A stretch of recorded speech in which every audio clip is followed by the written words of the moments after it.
పార్టీల అధినేతలు రంగంలోకి దిగడంతో గ్రేటర్ ఎన్నికల ప్రచారం తారాస్థాయికి వెళ్లింది. టీఆర్ఎస్ ఈ విషయంలో ఓ అడుగు ముందే ఉంది. ఇప్పటికే గ్రేటర్ను చుట్టేసిన గులాబీ దళం ఇవాళ భారీ బహిరంగ సభ నిర్వహిస్తోంది. పరేడ్ గ్రౌండ్లో జరిగే ఈ సభలో తెలంగాణ సీఎం కేసీఆర్ ప్రసంగిస్తారు. ఇందుకోసం అన్ని ఏర్పాట్లు చేసింది టీఆర్ఎస్.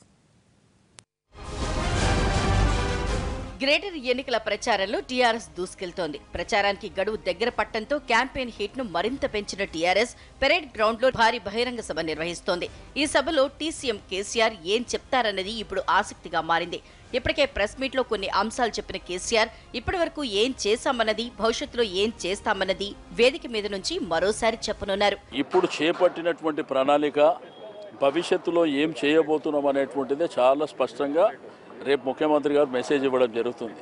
ఇతరత్ర కార్యక్రమాలు వేరే ఏం మాట్లాడరు. ఓన్లీ హైదరాబాదు ఇప్పుడున్న డిజైన్ ఏంది, ఇప్పుడున్న పరిస్థితులు ఏంది, ఇప్పుడున్న జనాభా ఏంది, జనాభాకు ఉన్న పరిస్థితులు ఏంది, ఓన్లీ దాని మీదనే చెప్పడం జరుగుతుంది.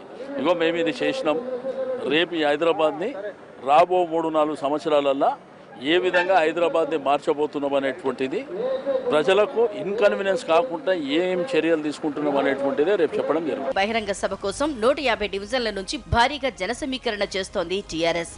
దాదాపు 3 లక్షల మంది ప్రజలు వచ్చే అవకాశం ఉందని అంచనా వేస్తున్న గులాబీ దళం అందుకు తగ్గ ఏర్పాట్లు చేస్తోంది. మొత్తం 3 స్టేజీలు ఏర్పాటు చేశారు. ప్రధాన వేదికపై సీఎం, ఎమ్మెల్యేలు, ఎంపీలు, ఎమ్మెల్సీలు, రెండో వేదికపై 150 మంది జీహెచ్ఎంసీ అభ్యర్థులు, మూడో వేదిక కళాకారుల కోసం ఏర్పాటు చేశారు. 7 ప్రాంతాల నుంచి సభకు వచ్చేలా ఏర్పాటు చేశారు.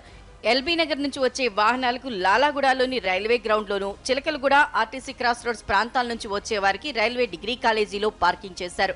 పాత బస్తీ నుంచి వచ్చే వాహనాలకు ఎన్టీఆర్ స్టేడియం, గోల్నాకా ప్రాంతాల నుంచి వచ్చిన వారికి పీపుల్స్ ప్లాజాను అప్పగించారు. ఈ సభ కోసం కట్టుదిట్టమైన భద్రతా చర్యలు తీసుకున్నారు పోలీసులు.